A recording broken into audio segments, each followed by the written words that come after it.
எந்த வேலை பண்ணாலும் இனிமேல் இங்க கவனத்தை வச்சுக்கிட்டே வேலை பண்ணுங்க. இது எத்தனை பேருக்கு எனக்கு புரியும் தெரியல. புத்திசாலியா இருந்தா புரிஞ்சுக்குங்க. நீங்க இது ஒண்ணு பண்ணீங்கன்னாவே நீங்க கடவுளா மாறிடுவீங்க. இங்க கவனத்தை வச்சுக்கிட்டே எந்த செயல் செய்தாலும் கர்ம வினை பதிவாகாது. புரிஞ்சுக்குங்க. மாபெரும் ஆற்றல். எந்நேரமும் புருவ மத்தியத்தில் கவனம் இருக்கும் போது உங்களது உயிர் சக்தி பெருகிக் கொண்டே இருக்கும். சீக்கிரம் நெற்றிக்கண் திறக்கும். டெய்லியும் 10 நிமிஷம் 15 நிமிஷம் அரை மணி நேரம் உட்கார்ந்தா சீக்கிரம் வேலை செய்யுமா?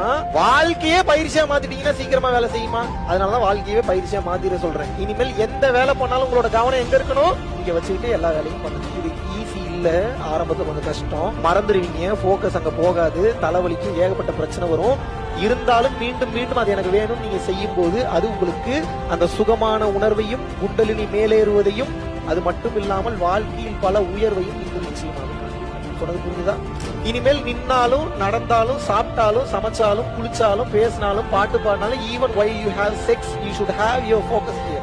ஏன் செக்ஸ் வச்சுக்கும் போது கூட கவனம் இங்க வச்சுக்க சொல்றேன். இதுக்கு பேரு பரி அங்க யோகம். டைரக்ஷன் குறையாது, டைம் அதிக நேரம் நீட்டிக்க முடியும்.